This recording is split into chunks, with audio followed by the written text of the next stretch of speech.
қоямын. Сол сұраққа жауап берсеңдер, сабағымыздың бірінші кезеңі басталады. Табаны өзінікі, ерні қояндікі, мойны қаздікі. Жарайсың, Бақдәулет. Жауабы неге? Бота. Яғни сабағымыз басталды. Бізде мына қорапта балалар ең ақылды бала көретін сыйлық бар. Не көргенімізді айтпаймыз? Айна. Үйге қандай тапсырма берілген еді? Бота өлеңін жаттау, я? Ал қазір мен бір оқушыға беремін мына суретті, ары қарай сендер бір-біріңді таңдайсыңдар. Мен қазір Аяжан, келе ғой. Үй тапсырмасын айтамыз, келесі оқушыны өзіміз таңдап береміз. Айналайын ботам, қандай күлте жотам, табандарың жалпақ, теріп жейсің жантақ, иіліп тұр мойның, қамайды екен ойның, достағандай көзің, әдемісің өзің. Жарайсың, келесі оқушы. Айналайын ботам, қандай күлте жотам, табандарың жалпақ, теріп жейсің жантақ, иіліп тұр мойның, қандай екен ойның, Тостағандай көзің, әдемісің өзің. Ой, жарайсың. Келесі досыңды таңдай ғой.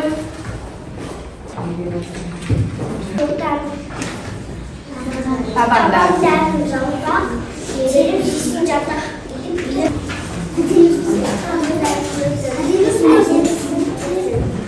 Әдемісің өзің, жарайсың. Келесі досыңды таңдай ғой.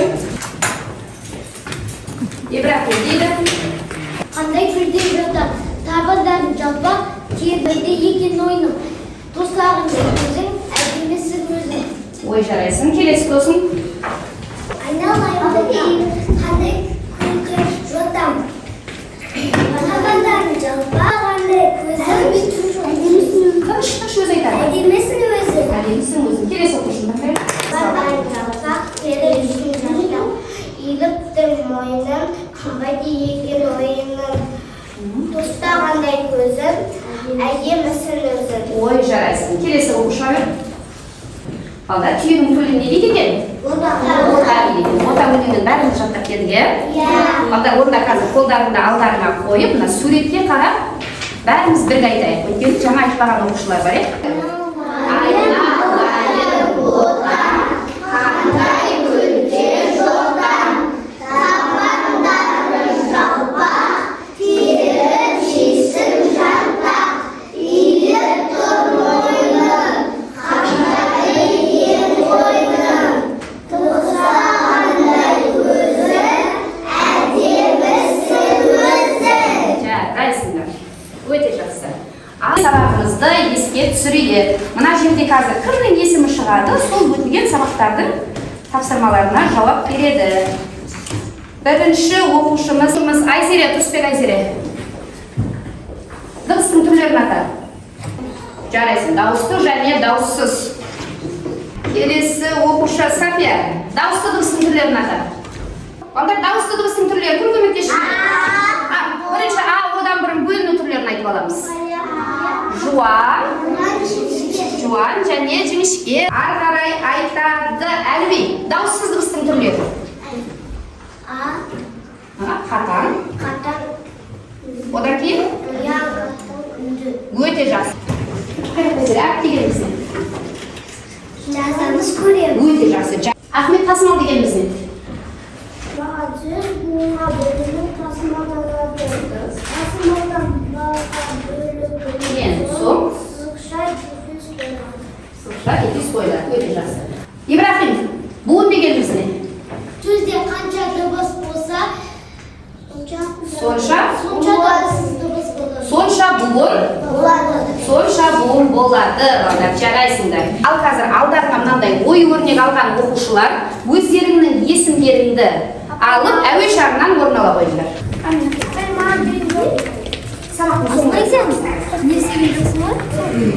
Сабақтың соңына дейін барлығымыз әуе шарынан орын алып, саған ой берілгеніміз ғана. Әуе шарынан орын алып саяхатқа шығамыз. Ары қарай мен тағы да сендерге жұмбақ қоямын. Қақпайды тыным, шабады.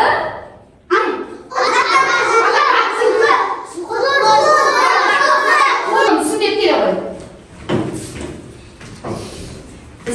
сыныптағы ең ақылды бала сыйлық көреді.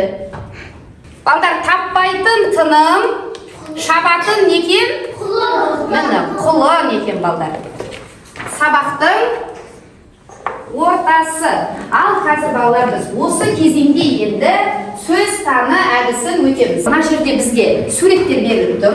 Осы суреттің бірінші дыбысын алатын болсақ, бүгінгі сабақтың тақырыбы шығады, иә? Ал қазір бірінші суреттегі тұрған ненің суреті? Тасбақа. Дыбысы қандай дыбыс? Т дыбыс әріптерінен секіліп тұрмын табамын. Секіліп тұрған. Үшінші тұрған? Бірінші әріпі Т екен. Сен суретін көріп тұрсыз? Астың бірінші әріпі А. А дыбысынан секіріп, жасырынған әріпті таба ғой. Секір. А. С. Ненің суреті? Сағат. Жарайсың, көшіп жіберейін. Дыбыс Ы әрпіне секіреміз.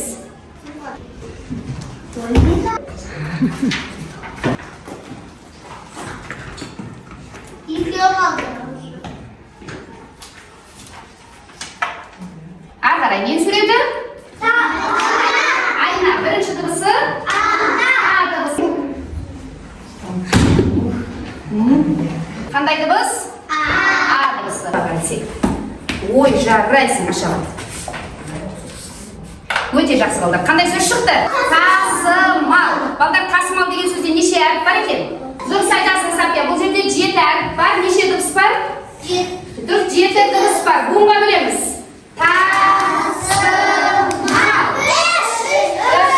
Жарайсыңдар. Бүгінгі күнді жазып, сынып жұмысы деп тақырыпты жазамыз. Әдемі жазамыз. Салынған нәрсені ойнамаймыз. Жазғанда тақырып жасын тасымал. Әдемі, көркем жазамыз. Жазу жолына бума бөліп тасымалданады. Сөздерді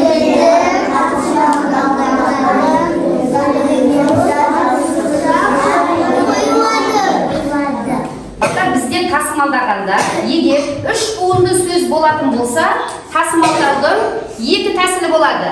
Мысалы, мына берген сөзді оқимыз. Балдар, бірінші тәсіл тасымалдаған кезде қо дегенді жолдың бірінші қатарына жазамыз. Сызықша қойып, лыншақты екінші бағанға жазамыз. Ал екінші тәсілі бірінші қолын деп жазып аламыз да, сызықша қойып, тасымалданбайтын сөздің бірі тіл. Балдар, жазып келе жатқан кезде тіл деген сөзді жолдың бірінші қатарына жазамыз, немесе сыймайтындай болса екінші қатарға жазамыз. Түсінікті ма? Өйткені бұл бір буынды сөз. Неше дауысты дыбысы бар?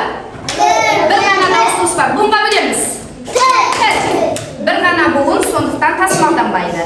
Одан кейін балдар, 2 буынды сөз, егер екеуінде де дауысты дыбыс болатын болса, бұл бір рет тасымалданады. Мысалы, тарих деген сөз алатын болсам, та дегенді жолдың бірінші бағанына жазамыз. Ал қаны буынға бөліп тасымалдап көріңдер. Неше буын бар?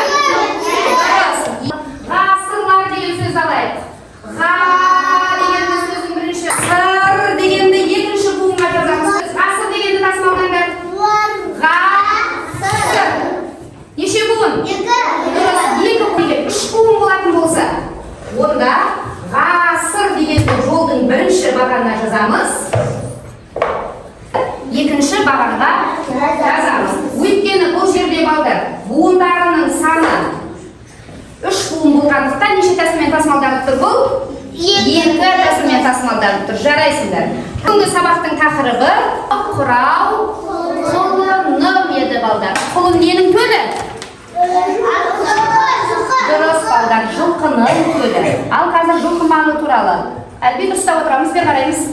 Балдар, бізге жылқы ішсек сусын, мінсек көлік, пайдалансақ өнім болады, жесек қорек болады балдар. Ал қазір мына жерде жылқының төлі қалай аталады? Дұрыс, құлын деп аталады балдар. Қазір құрау өлеңі берілген. Өлеңнің авторы Ұлықбек Оразбайұлы 1954 жылы Шығыс Қазақстанда дүниеге келген қазақстандық ақын, Журналист екен балдар.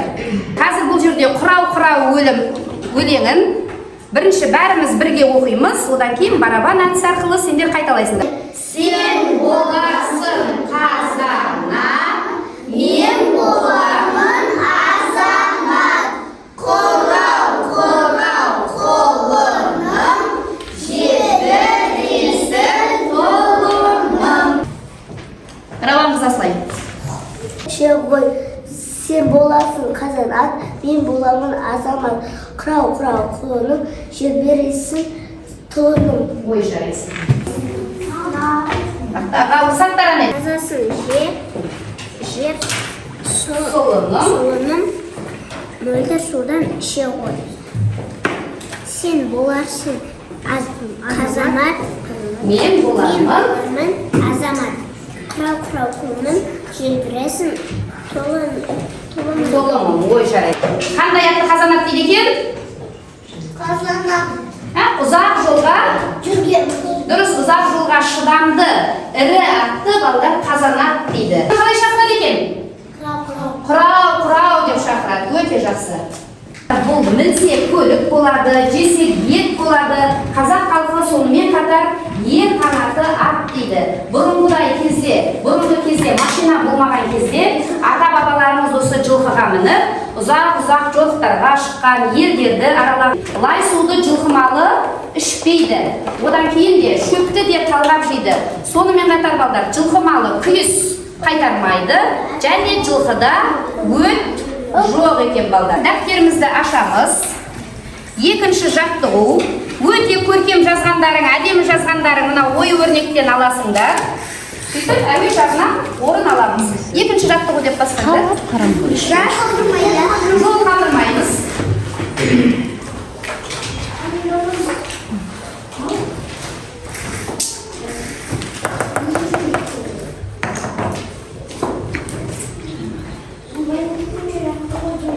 Iya, екінші.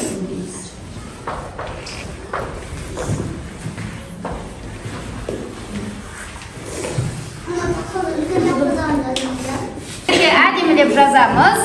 Тақтаға шығады Қайрат Айзере. Тақтаға жазамыз. Тақтаға болсам не қылады, болмаса айтып тұрамын. Қалғандарын әркелік орындаймыз. Ат, тұяғы, тай басы.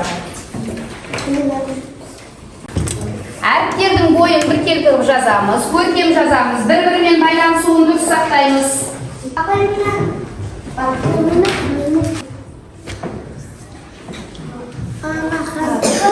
Қара қалам аламыз, тасымалданбайтын сөздің астын сызамыз.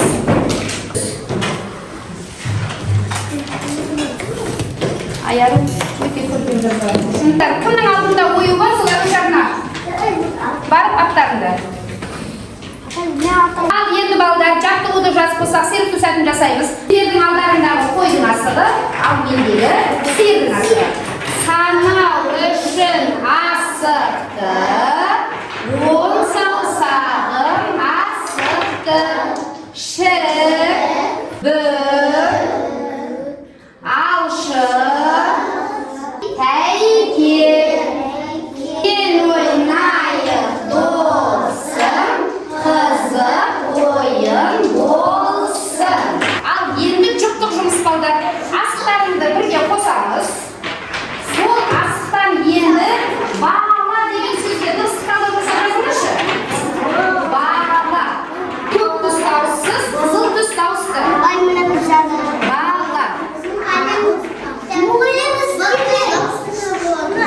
Бала. Балдар, міне. Балдар, қазір мына жердегі жұптық жұмысты дәптердің үстіне жасаған екен, барлықтарына көрсетейін. Бізде қазір бала деген сөз былай жазылу керек, осылай шықты ма?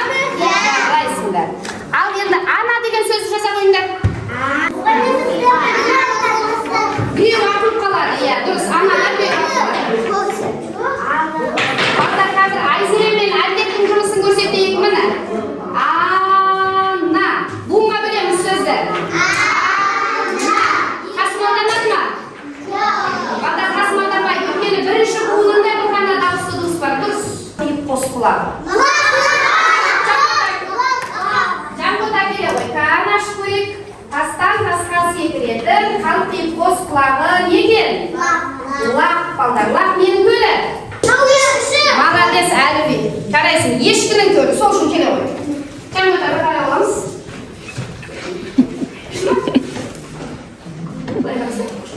Қарайыз. Бұл жерде ең ақылды балалар көретін сыйлық бар. Сабақтың соңында мен қазір сендерге жеке жұмыс беремін. Сәйкестендіру жұмысы. Бірінші, бұлардың көлдерін бір-бірімен айтып алайық. Түйенің көлі. Бота. Жылқының көлі. Құлын. Сиырдың көлі. Қойдың көлі қозы. Ешкінің көлі. Ал мына жеке жұмысқа алыңдарда сәйкестендіру жұмысын жасай қойыңдар балдар. Жылқыны апарамыз. Жарайсың. Сафия. Балдар, жылқының көлі. Қойдың көлі. Қозы. Сиырдың көлі. Бұзау. Ешкінің көлі. Түйенің көлі. Бота, балдар. Жарайсың. Қарай қандай сөз көріп тұрмыз? Қайық. Балдар, сонымен қатар дауыссыз и, у дыбыстары екінші буынның басына жазылады және екінші буында жазылады. Тасымалданады. Мысалы, қайық. Дұрыс тасымалданып тұр ма? Дұрыс екен. Дұрысқа барамыз ба, бұрысқа ма? Дұрысқа барамыз. Жарайсыңдар. Ал енді мына жерде балдар 30 килограмм дейді балдар. Математикалық өлшем бірлігін біз жазып жүрміз. Алдарында қағаздар ұстама қойып қой. Балдар, мысалы 5 литр, 6 килограмм, 6 тонна секілді өлшем бірліктерді жазған кезде бұл сөздер тасымалданбайды балдар. Жолдың бірінші қатарына немесе екінші қатарына жазамыз. Ал одан кейін мына сөзді оқимыз. Буын. Балдар. Ал бөлінеді, дұрыс айтасыңдар.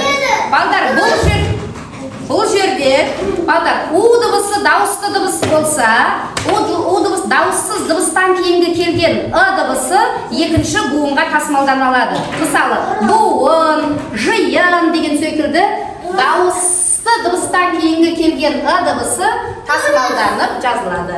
Бұны дұрысқа апардық. Ал тексеріп көрейік. Дұрыс па екен? Елше. Тасымалданбайды. Жарайсыңдар. Өзен. Өзен де тасымалданбайды. Дұрыс айтасыңдар. Бір ақ дыбыс қана қалып қалады. Ал қазір әуежайынан кім ұшпай қалды? Жаңа